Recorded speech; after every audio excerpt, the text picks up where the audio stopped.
The views expressed on this holiday podcast special are those of the podcasters, any guests, and do not reflect any of the management, employees, sponsorships, or affiliates of thereof. Keep the change, you filthy animal. Do you ever feel alone during the holidays? I've been there before, and it's not a fun place to be, which is why I wanted to create a special for somebody like me back in the day. I just wish I had a listening ear, or maybe even heard stories that brightened up my time or my mood.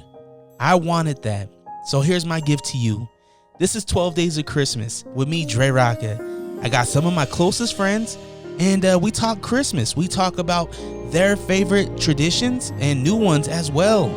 I hope you enjoy, and a very Merry Christmas from me to you.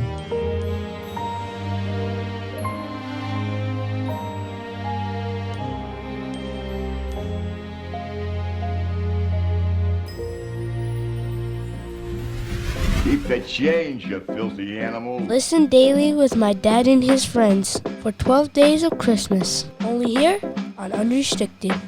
Unrestricted podcast listeners, thank you so much for clicking play. Because of you, those numbers are going up, up, and up. And you know it's December, so it's Podsmas. I had to bring somebody onto the show that has a very special place in my heart. This man has given me a lot of opportunities, and I get to do the two things that I absolutely love. I get to DJ, and I get to watch fights. Yeah, I got Zack Partridge in the building. If you guys don't know Zack, Zack is the matchmaker. What is it? CCO? COO. Chief Operating Officer. That's right, of Fierce Fighting Championship. We have Fierce Fighting Championship at 36. Yep. December 13th at the Masonic Temple, fiercefightingchampionship.com. So we have that event coming up, but we also just had Idaho Falls happen. Yeah. How was that? What was that like? Because I know Cortez got the win. I'd seen the big win for Cortez. Yeah. We'll go Idaho Falls. Idaho Falls is a fun show. You've been up there before, right? Absolutely. And Southern and East Idaho doesn't get a lot. Everything happens up in Boise, which is about 4 hours north. Mm-hmm. And so it's like, maybe it's like St. George to them for us, right? They just don't get a lot. And when they built that venue, they did a vote out to the public. And the public said, besides hockey, our hockey team, they have the Spud Kings up there. What kind of events do you guys want here besides your typical concerts and whatever? And the number one thing the community said they wanted, it was MMA. That's so awesome. They have a relationship with the Maverick Center. So the Maverick Center put them in touch with us. And so we go up there, we're contracted now. We go up there. So we'll be going up there twice a year. So fourth quarter and first quarter every year of the year. So we just did November. We'll be going back March 29th, and we know we're already going back middle of October, and then we already have a date in 2026 to go back February-ish. I'm pretty sure it's in February. So, it's turning into a really fun thing up there. Fans love it. Place is great environment. The venue's perfect for MMA. It's like a smaller Maverick Center. Yeah. So it's a little bit more intimate, and people just go nuts, and it's really fun. The dynamic's totally different there.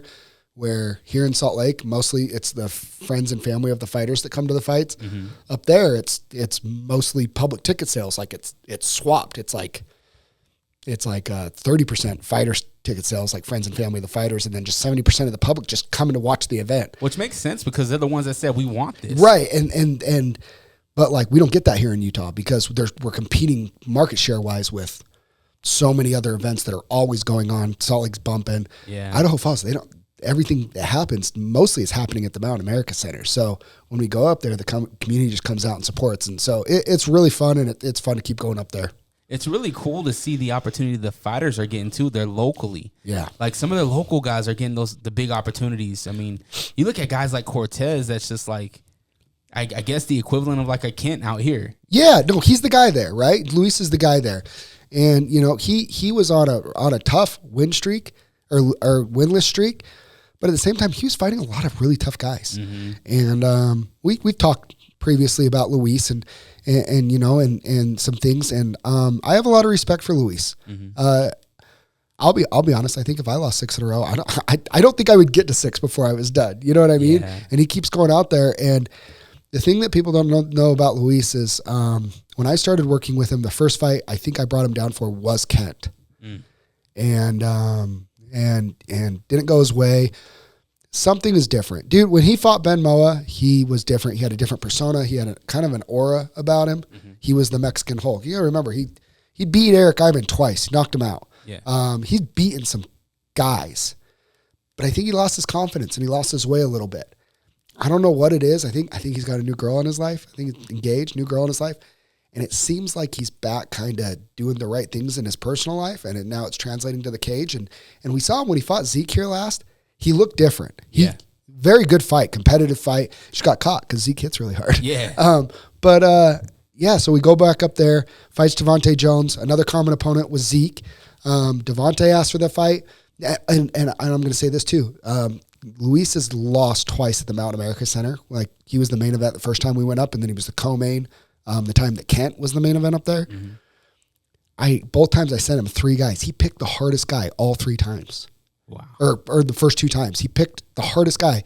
And both times I was like, man, are you sure? Like, you're on a couple fight skid? Like, man, let's get you a bounce back. And he's like, no, that's the guy I want. This time I was like, I got this guy for you. This is who you're fighting. I think this is a good matchup for you.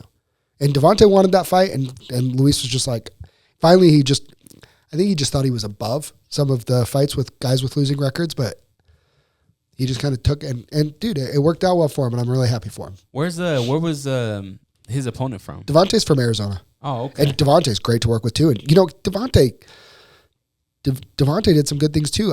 He's just a 205er. I think that's what he realized is he's 230, and he's like, dude, I just need to quit being I just be a little bit more disciplined, get down to 205, and he's a big fella, and he has some tools, but fighting the higher level competition you fight, the more important the weight class is that you're fighting in. So not fighting in the correct weight class when you're fighting guys like Luis Cortez, that's all Luis needed was that little bit of an edge, and you got a takedown, got on top, and Devontae just wasn't big enough to get Luis off, who Luis was cutting to 265. He's walking 270. Yeah. So the last fight at the Masonic Temple, the last fight with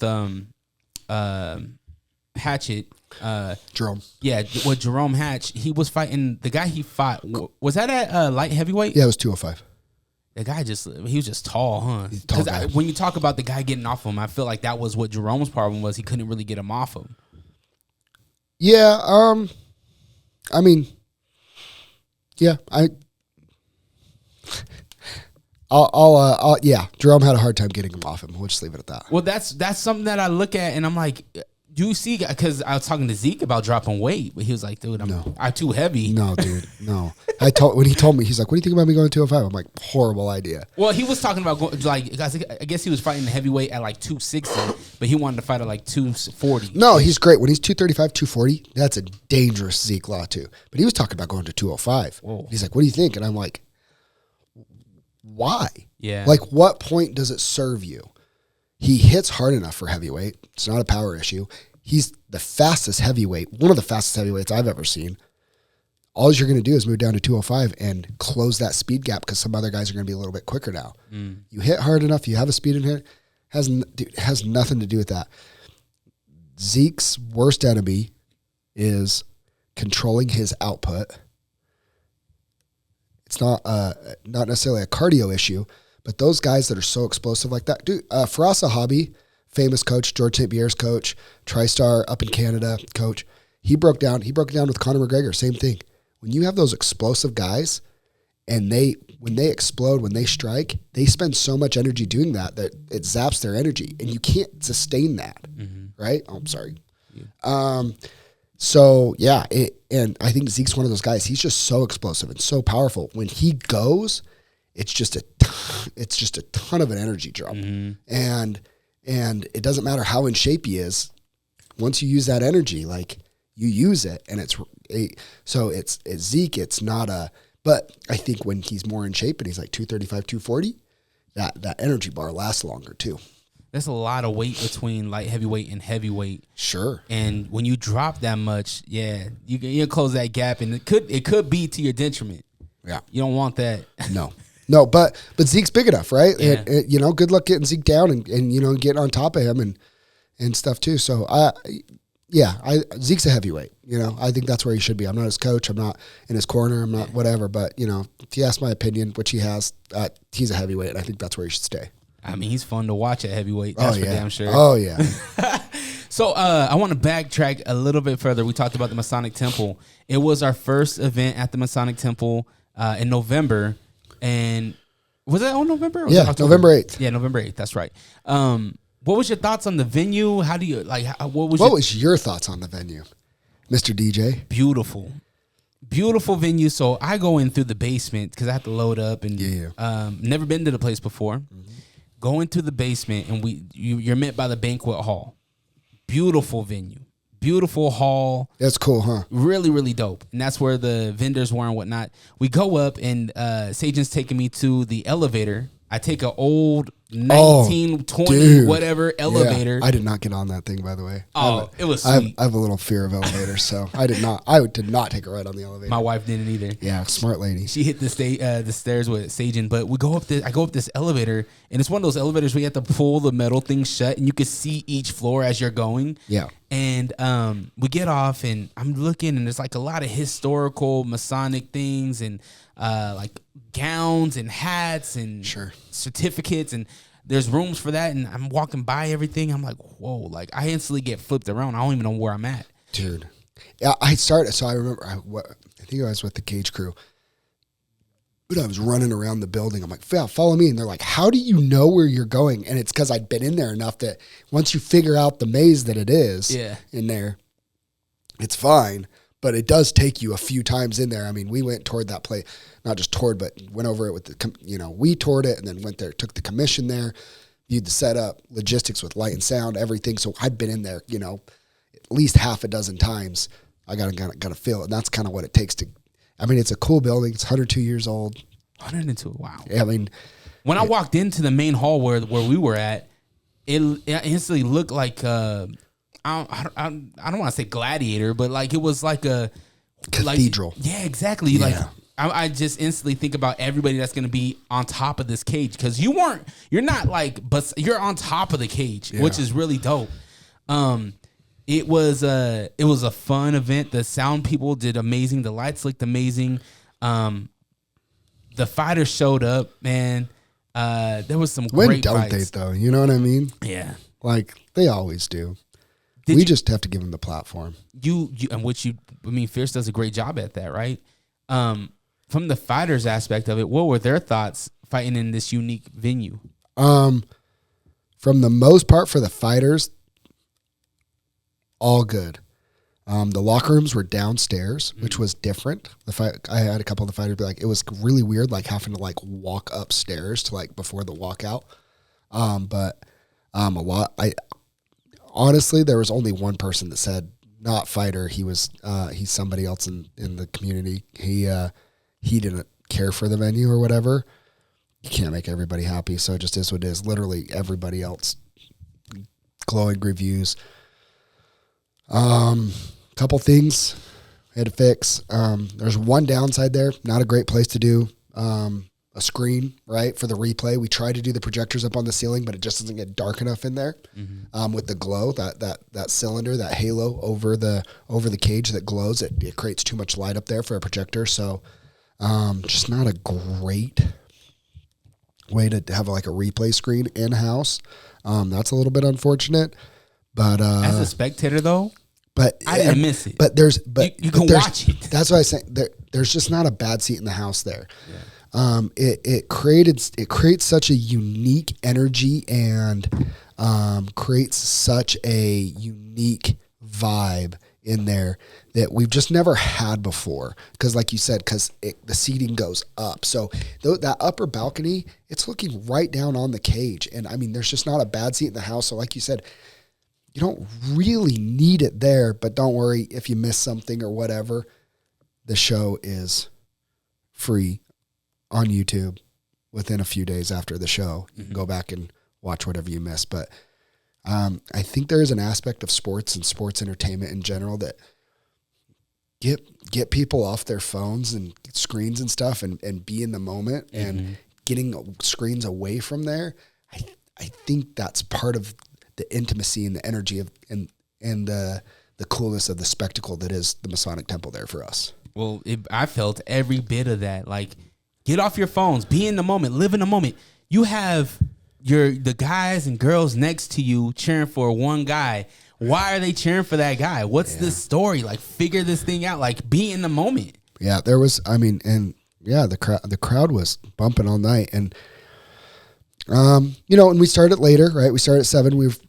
Our deal at the Masonic Temple is they want us to do Friday night shows. So we try to do an earlier start time, but those are on Saturday shows. So we're going to be starting at 7, going forward there, which takes us later into the night. And we understand and get that. But dude, when the fighters bring it, the energy was special. The crowd was great. Talon Carvalho, he mentioned, he's like the energy of, like, I was just looking through the cage and it was like my fans were like right there, like they were so close to me. He's like, I loved it. So Man, that was a good fight too, man. I mean, fight of the year candidate. I mean, it was unreal. Yeah, that was a lot of fun. I would like this. I always say this when it's a good fight. I like to see those guys running back.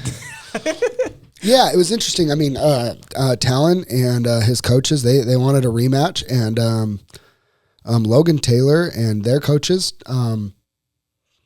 basically just said, like, as amateurs, why, right? Like, Talon's dangerous. He does a lot of damage.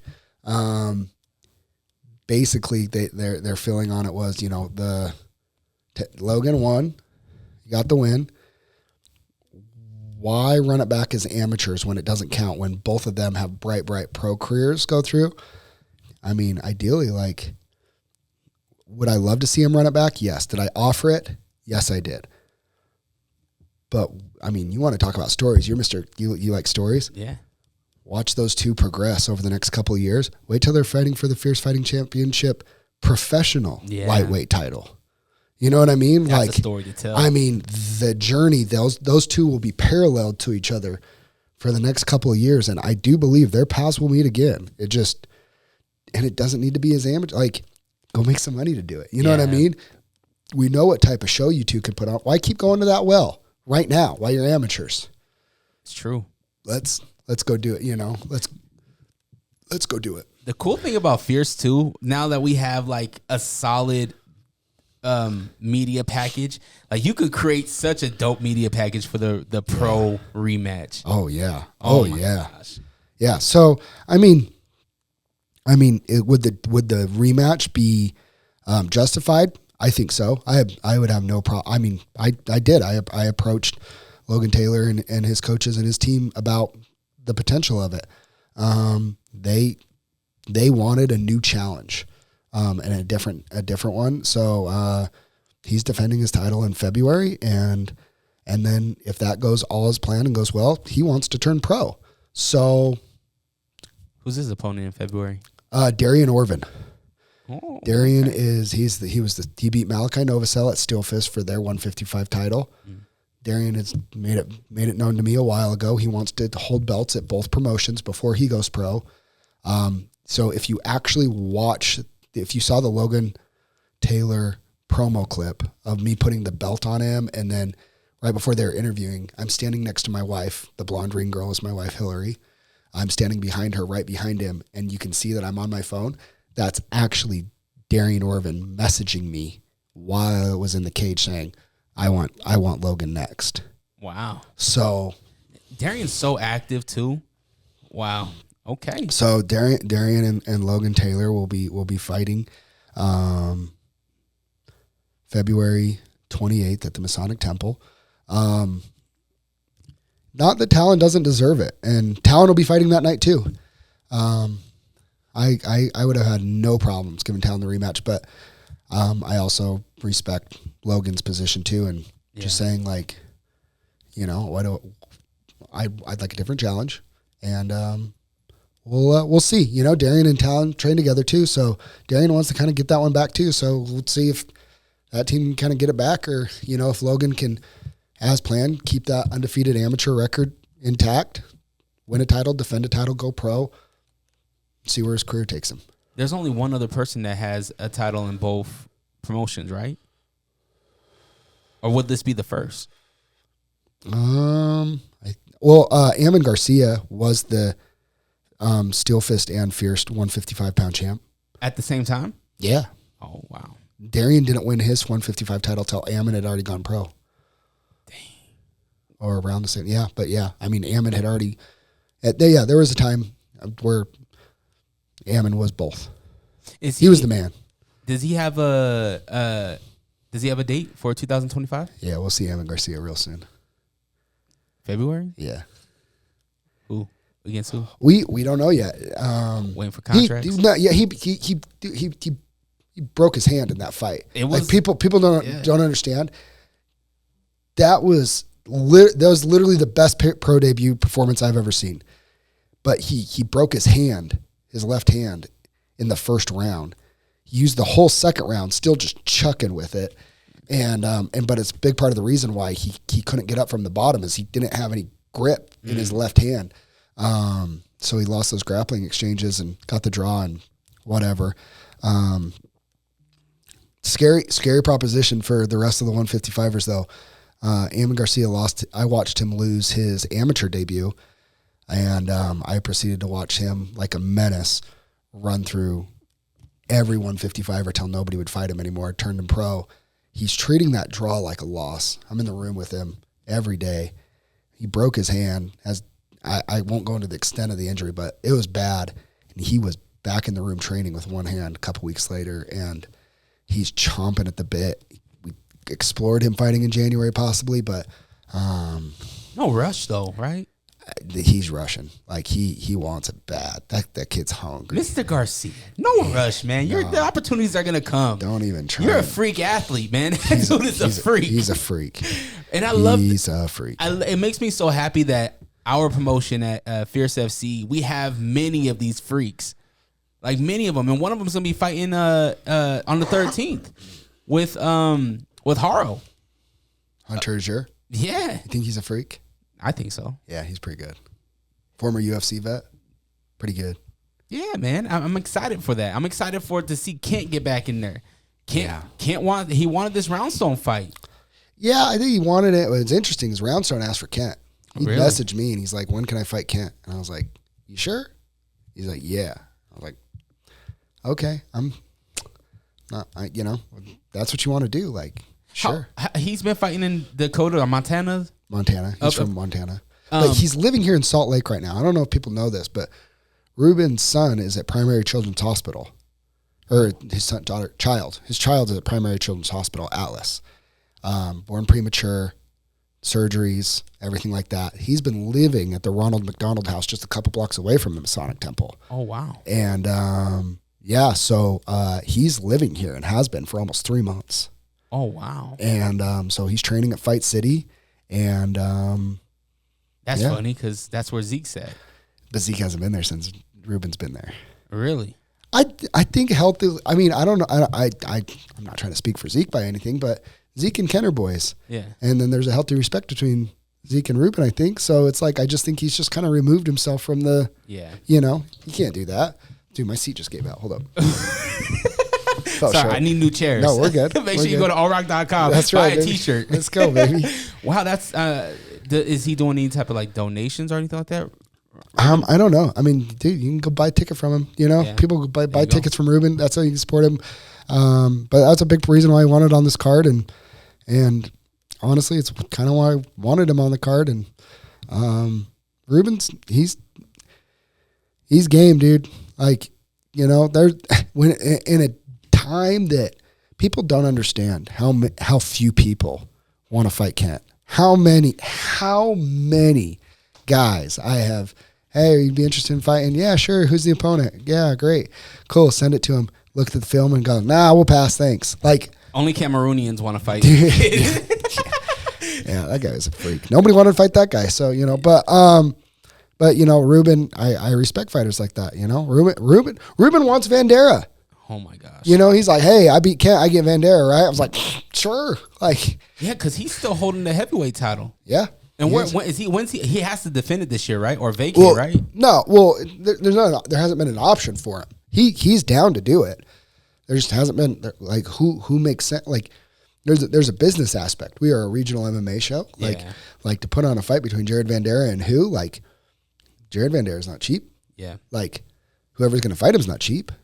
Has to make sense. Like it's got to generate enough ticket or pay-per-view revenue that at least pays for the fighter part of it, right? There's just not that answer right now. I mean, honestly, that's why Eric Iman got the shot too, right? Eric wanted the fight. He wanted the opportunity. But the reason that I can allow that to happen and that I can make that fight is because Eric Iman brings an A-side financially to the table that we can make that fight happen. I don't know. I mean, I think if Kent's there, like if, he beats Ruben and if he calls for it and he wants it, like I would give it to him as well. We don't really have a lot of pro heavyweights though. We don't have a lot of the depth at our weight classes in Utah overall is just not giant, right? That has to make your job hard.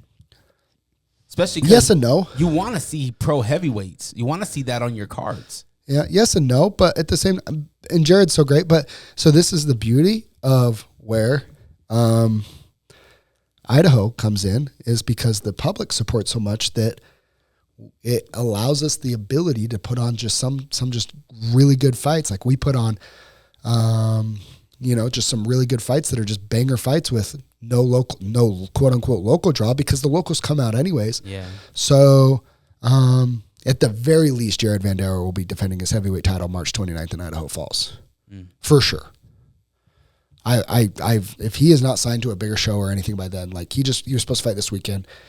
His fight got canceled. The venue actually canceled up in Canada. The venue canceled the event, said we'll no longer have MMA or combat sports at our venue for whatever reason. Not sure what happened there, the details. But anyways, and I just feel bad for the guy. Like he's right there to get back into the UFC. He's right there. He's worthy. Kent could beat him. Ken can beat him. He has the skill set and he has the ability. But Jared's on a tear right now. And so we'll see. But I mean, I put it out there on the Fierce social media. Jared deserves a shot. I mean, at least if he loses, but like the fact that nobody will fight him, it's like, come on, UFC, sign this guy. Yeah. Get him up there. I mean, they don't have a lot of heavyweights up there anyway. Nobody really wants to fight Jared right now. Because he's a risk. Well, and he has a skill set that a lot of heavyweights can't deal with. He's a legit black belt in jiu-jitsu. And he fights very smart. And he could take a hit too. He does. He has a good chin. Kent whacked him. He told me, he's like, he goes, he's hit me as hard as anybody ever has before, UFC guys included. Like that guy can crack. Like his plan was to come out and strike with Kent. And he got hit once. He's like, we're just gonna, we're grappling. Yeah. I mean, it's expected, right? Did I see our amateur heavyweight Panda? What's his name? Mark Gonzalez. I like this guy. Yeah. I haven't seen him since he won the belt. Right. That was in August. First round knockout. Yeah. But he's coming back. When's he coming back? December 13th. December 13th. Yeah. Who's he fighting? His name's Igor. I can't say his last name. It's Russia, Igor. Ukrainian, whatever. Yeah. I mean, he looks like Igor, right? Like you see his picture. It's like that guy. If you give me 3 guesses, I'm sure Igor would have been one of the 3. That's what he looks like.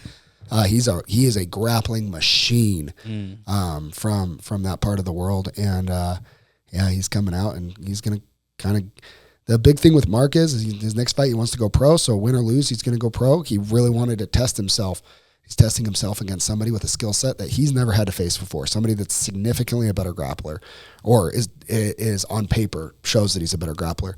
Mark has good grappling in his own right. So we're going to kind of see where that's at, and we're going to see if his power can land another highlight reel knockout. Never got to see him really fight. I mean, he got it done so quick.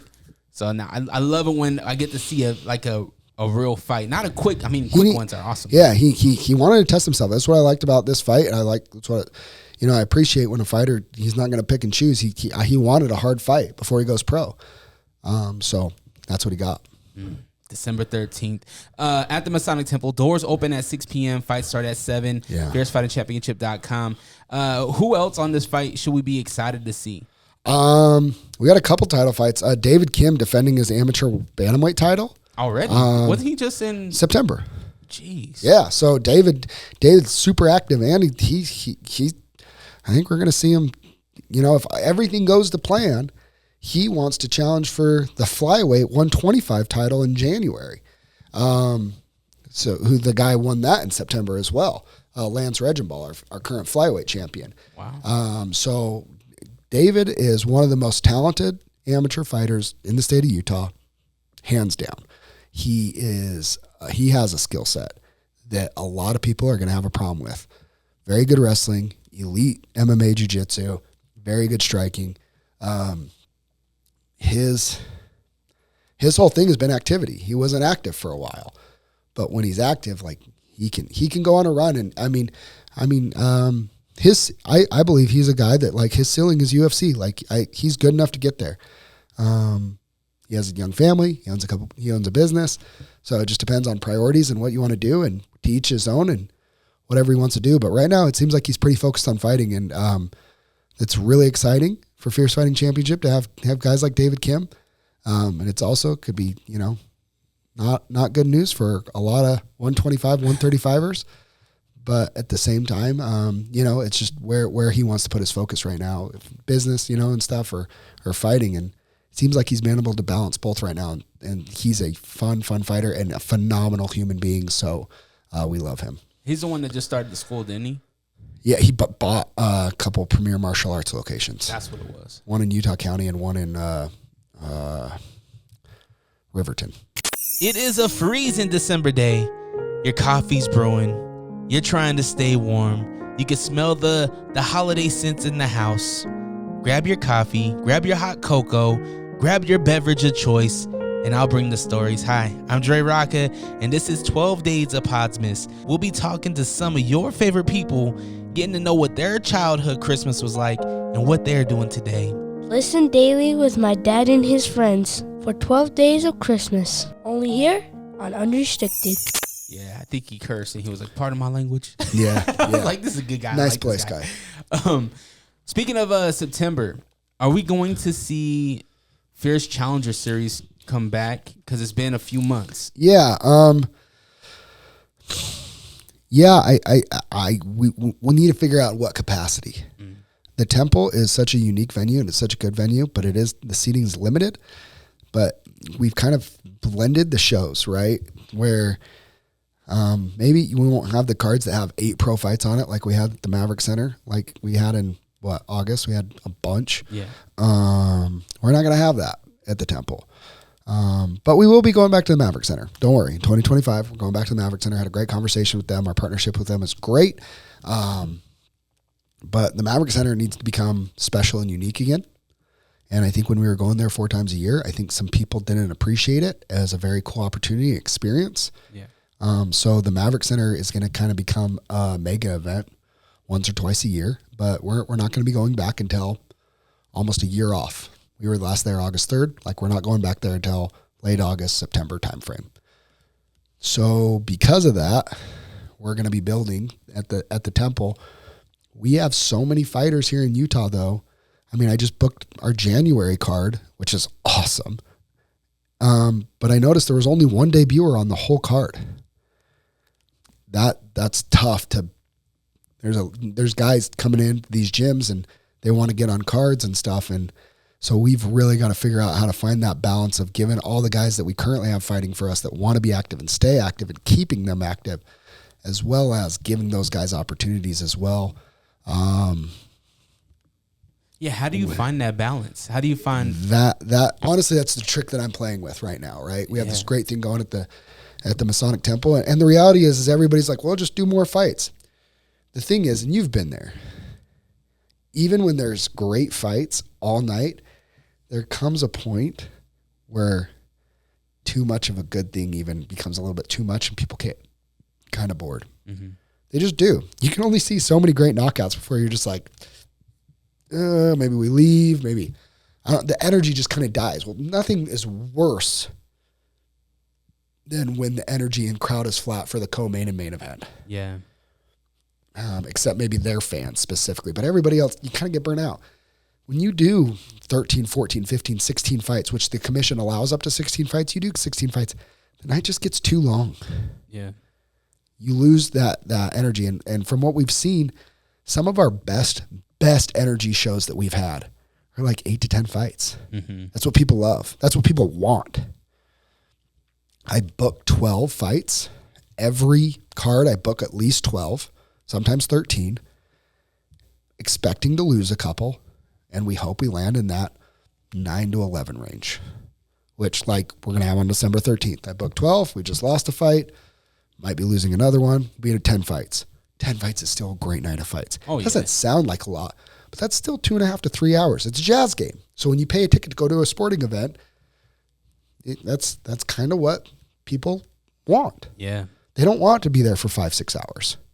Even if they even people like me, diehard MMA fan. Mm-hmm. I went to the UFC event. Court was on. Court was the first fight, so we were there. It was awesome. From Court to Alex Bejeda in the main event, whole thing was awesome. You're there for 6 hours. At some point, you're like, it's getting kind of long. Yeah. So what's the answer to that? Maybe more events.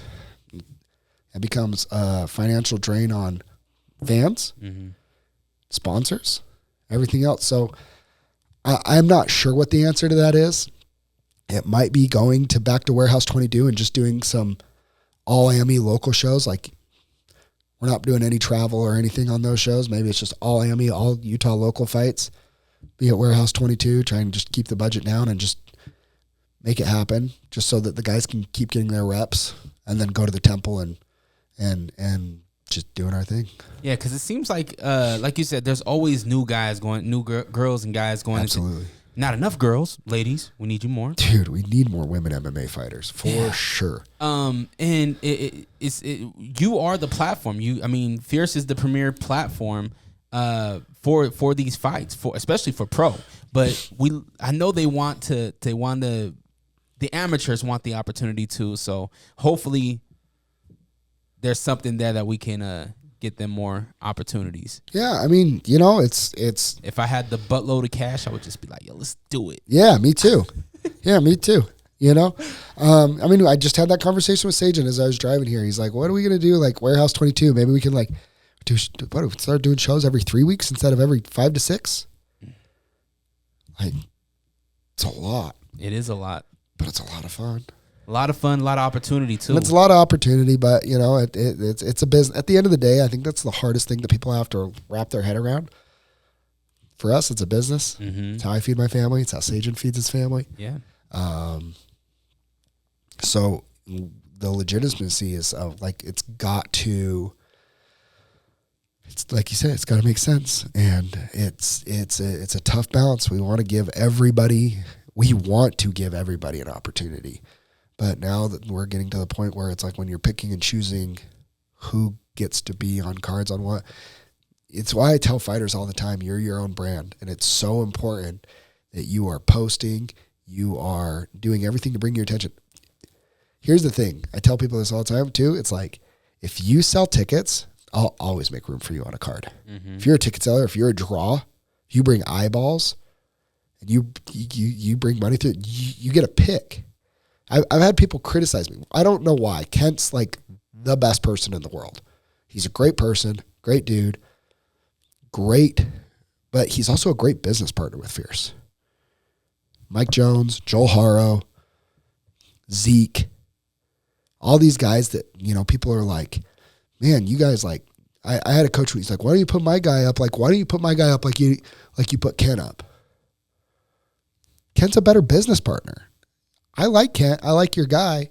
I'm pretty good friends with Kent, but there's also the business aspect. He's a great business partner with the show. Mm-hmm. He promotes the show. He sells tickets. He makes it easy for me to be able to spend a little bit extra to bring in guys for him and things like that, because he gives me the budget to do so. Yeah. If you can't sell tickets, or you don't bring eyes, or you don't bring dollars through the door, I can't do it. It doesn't make business sense, right? So as we're creating this landscape that the spots are getting harder and get, the more important it is that these fighters are building their brand build their own brand, so that we can help them by giving them a platform to continue to build their brand. And then it becomes a mutual exchange of, it's good business for everybody. And there's the business relationship part of it. There's some fighters that, unfortunately, I've been telling them for years, like, you need to do this, you need to do this, you need to do this. They're the ones that are going to start not getting the opportunity as frequently as they want. We want everybody. Like, I want everybody. I want Fierce to be someplace that everybody can come fight. But as the spots get more limited, it's, you know, I don't, and this big thing too is effort. Yeah. I bring him up to other people all the time. Kulu was never a big ticket seller for us. He's not from here. He was never a big ticket seller for us. But man, he tried. He promoted himself. He promoted Fierce. He always put on a show. It was worth it. Yeah. It was worth the investment to keep him active. Like, that's part of it. So when I see a guy, he's like, hey, I want to fight for Fierce. And we give him an opportunity to fight, and he doesn't post, doesn't sell tickets, just shows up and fights. It's like, oh, cool, man. But I tell fighters all the time, like, yo, if you need help promoting, I'm here too. Like, yeah, man. I got ideas. Well, I did an online course on like how to build a following, how to get sponsors. Yeah. Like, it's crazy. Like, with just a little bit of effort, and people like, you get fighters be like, yeah, I just didn't have time to post this camp. It takes 30 seconds. Yeah. What are you talking about? You have to, no, that's a load of crap. I'm not buying it. I didn't have time to post. I'm not really a social media guy.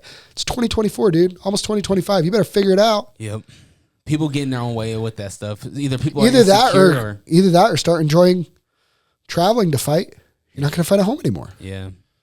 And I'm assuming as a fighter, you want to fight at home. I think so. I mean, the position I'm in now, I can't fight for Fierce or whatever. Like, I enjoy going down to Crown and fighting. I like traveling and fighting.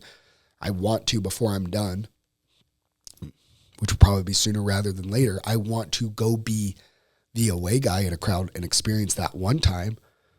But yeah, I would be lying if I said, man, I don't want one more fight in Salt Lake City for all my friends and family to come see. And like, if I retire, you know, a retirement fight, or you know, I know, or even if I don't call it that, something I know will be my last fight. Of course, I want my people around. Mm-hmm. If I go fight in Arizona or Montana or California or Colorado, like, it's close, but like, I'm not going to have very many people there. Yeah, it's the truth. It's very much the truth. So if you want to get tickets for this fight, again, fiercefightingchampionship.com at the Masonic Temple, Fierce Fighting Championship number 36. Our main headline is still a pro bantamweight title fight between Joe Haro and Hunter Azure. Yeah. And then on the co-main event, pro heavyweight fight between Kent Mafaleo and Ruben Roundstone. 3 amateur title fights as well. But don't forget, Jason Ergel is fighting Walker Pelto. Walker is trying. He made his debut fight at Warehouse 22 in June. So he is trying to go June, September, November, December, get to 4-0 and get a title in 6 months. Oh my god. Pretty cool. That is really cool. A lot of people have been very active this year.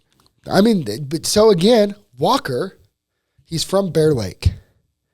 Little Jim, state champion wrestler, but Little Jim from Montpelier, Idaho, Bear Lake area. I mean, we went up there and kind of like up there big part because of him and the experience and uniqueness. But I mean, we featured him pretty heavily on that show because he's good business though.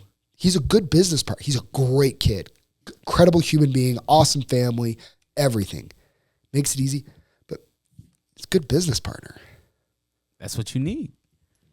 Everybody that they're like, why do you give him favors over here? It's not favors, it's business. Why does Conor McGregor get whatever he wants in the UFC?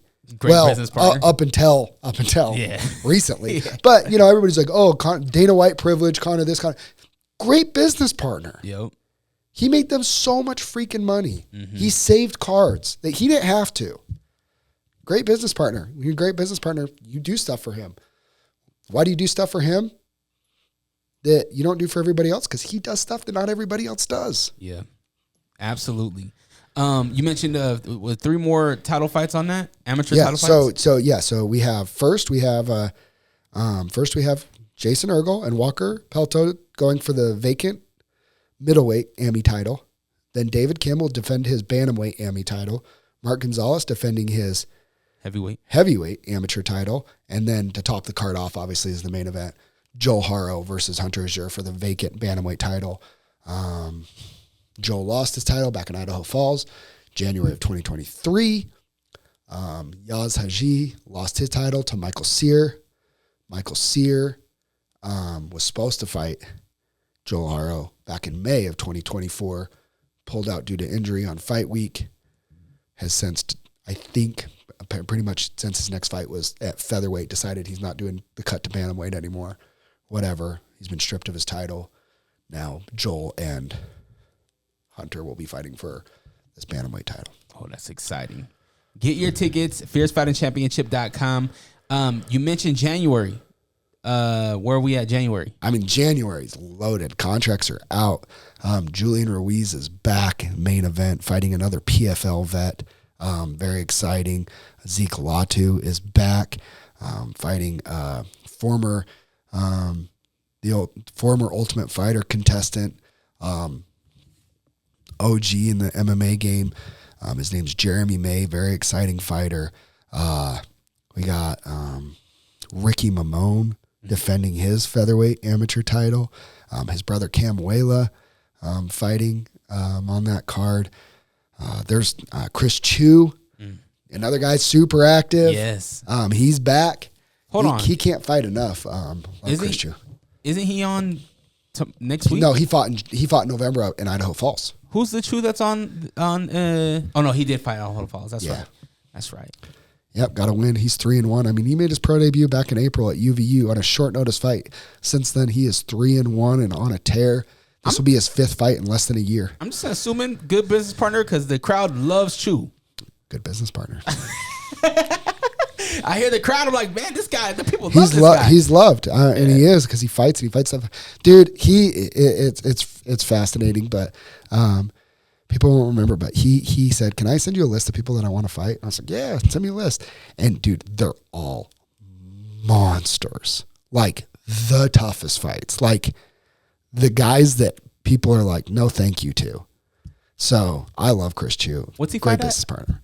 Middle? He's up at 205 now. He's not going to okay. be making that cut to 185 anymore. That was a little rough for him his last fight. Was Mike Jones on that list? He was not on that list. Mike Jones will be defending his title in February against Mr. John Poppy, who just beat Cole Schaefer at the. That was originally supposed to happen. Back in August, John Poppy broke his foot, got injured, didn't happen. John came back, beat Cole Schaefer, who was on a 3-fight win streak, earned his way back to that title fight. Mike Jones, John Poppy main event February 28th at the Masonic Temple. Wow, that's gonna be fun. Poppy looked good. Schaefer's a tough guy, man. Schaefer's so tough. That was a tough one to see. I was going for Schaefer. I'm like, come on, Schaefer. Cole's Kent and Cole are two guys that I don't train with regularly, but they're two of my best friends. Outside of MMA, I'd still be friends with them, you know? Yeah. So that's probably the hardest part of my job. But at the same time, it's competition. Cole's fine. He's got a great life. He's got a beautiful wife, baby girl. He's got another kid on the way. So life's good and just is what it is. That's good. That's good. Again, get your tickets, fiercefightingchampionship.com. What you doing for Christmas? Dude, we're just chilling here. Just hanging out. Maybe go up to Idaho, see my sister, spend time with them. Probably go down to St. George around New Year's, go spend time with grandma and grandpa. So you guys have any family traditions? Dude, not really. Like we're not. My family, our family traditions, our life. It's so much runs around MMA and that schedule. It's kind of hard. I'm not like. I love Christmas. I love the magic of Christmas. Me and my wife were just talking about that. Little kids at home. It's really fun. Me and my wife just are not huge like holiday people in general. Like I love Christmas, but like just in general. So, little things, right? Christmas pajamas, stuff like that. Just keeping it chill, low key. That's what's up. Do you guys do anything like meal wise? Do you have to have like a nah. Dude, for Thanksgiving we did pizza this year. From where? We homemade pizza. So the kids helped us like make the dough, roll it out. We did our own sauces. Everybody made their own pizza, and that's what we had for Thanksgiving. Is this a new tradition? Well, yeah, because so this is my family's year for Thanksgiving. My parents are serving a mission for the LDS Church in Croatia. Oh wow! So I don't have family around. So we did our own, and then my wife Hillary, her family, does theirs on Friday so that everybody can come. Oh, okay. So they had a traditional Thanksgiving that night. So it's like my wife's like, well, I'm not going to cook for just our family or whatever. I'm like, let's just do pizza. Yeah. Nobody complains. Picky eater kids can't be picky about pizza. It was kind of cool. Is Hillary is she like no sweets in the house? No, she has a worse sweet tooth than me. Does she? Yeah. All right, because there was for sure. Your son, we were at Warehouse 22. He brings out, I was like, yo, you want some fruit snacks or something? He brings out a Ziploc bag of cucumber. Oh yeah, that's my wife all day. No, she's so healthy. I mean, she gets up at 5:30 every morning, 9 months pregnant, every pregnancy, and goes to the gym and works out. Like, wow. She's a machine, dude. Yeah. So no, but she does have a sweet tooth for sure. Okay. But she is healthy. Like she is fantastic, and she tries to keep our kids healthy snacks, and she's great with that stuff. Yeah, he broke out a protein shake and cucumber. I was like, bet he did. My man, okay, I see you. Yeah, I'm gonna ruin everything right now. Here's some jerky. Here's some fruit Oh snacks. yeah, see that's dad. Yeah. That's dad. You know. So. Uncle Dre was giving him all the sugar. And I No was like, wonder why he always wants to go visit Oh you. yeah, his mom was like, your mom's gonna get mad. I know it's mom. Dad, I know dad got a Oh, little. she doesn't get Snickers mad. She has like a healthy balance with it. Like she knows they're gonna get it like other places, so she just when they're at home and they're getting it, like make sure it's healthy treats. You know. What was on your pizza? Mine? Oh, just meat, dude. Okay. Like sausage, ham, pepperoni, chicken. That's how you do it. Yeah. Eventually, when I get a house, I want to get one of those brick oven. That type would be things. so cool. Yeah, I have Sage and make one. He for sure could. If anybody could, he can. That's cool, man. So staying at home, hanging out with the kids, Just chilling. play some video games. 'Cause I'm a Lions fan, remember? So Thanksgiving that's all. My whole life, Thanksgiving is like, we get to watch the Lions lose. This year was a little different, you know. Past couple of years, you guys been nice. I know, but we lost last year. This year, it's like I knew we were going to win, and we didn't even play good, and we still won. And a little flexing and telling everybody. I mean, I don't. Yeah. How did you end up a Detroit fan? So I lived in Maryland before they had the Ravens. Between the time that they had the then the Browns and the Ravens and all that, so. There was no Ravens. There's no team in Baltimore. So that's where I lived when I got into football. And my dad was a 49ers fan, and that was cool. Kind of like the Rams. He's from Missouri, so that was But I watched Barry Sanders. And Barry Sanders was so captivating and so I remember Barry Sanders, Madden 94 on the Sega Genesis. You could pitch it to him. You could run backwards and then just navigate all the guys and score. My dad used to get so mad because he's like, this isn't even real. I'm like, Barry Sanders, you know? So I've had Hunter now wears my Barry Sanders jersey from that I got when I was like 7-8 years old. Wow. Like, yeah, so I've just been a diehard Lions fan my whole life. Moved to Utah, kind of adopted the Broncos, kind of, you know? Like I pull for the Broncos. I like the Broncos, but Broncos-Lions play like Lions are my squad. Yeah. I'm kind of converting to a Broncos fan now that they got Bo Nix. I like Bo Nix. I'm a Duck, you know. Yeah. So I'm like, man, Bo Nix he's doing his thing right now. He's doing his thing. He was wild. That 93-yard touchdown last night was wild. Insane. Yeah. Insane. So, yeah, it's a good time. That's good, man. Well, let's put a cap on this thing. Let's do it. I gotta go get my daughter. Gotta go to Hunter's basketball practice, so it's good. How's he doing with basketball? First practice. Season's about to start. It starts in January. Nice. He's about to be like basketball. Good hooper. He works hard at it. It's good. He's a good kid. Yeah, he is a good kid. Awesome, man. Well, one more time, December 13th, Masonic Temple, fiercefightingchampionship.com. Get your tickets. Support Utah MMA. Let me ask you this. Yeah. Do you feel like Utah appreciates Fierce? No. Why? I don't know, because we don't have the word out. Me and Sage we were meeting with a marketing guy, an online digital marketing guy. He's like, we could do this, we could do that, we can get the word out, get your brand all over to these different areas, you know, this, that. I was like, dude, I don't even want to talk about other markets or anything else, because the reality is nobody cares outside of Utah. But we need to get Utah behind it. Like, we need to double down, triple down, quadruple down on our marketing in Utah. It needs to become an event because it's awesome. Like the Masonic Temple is awesome. And like, you don't have to know a fighter there to go have a good time at the fights.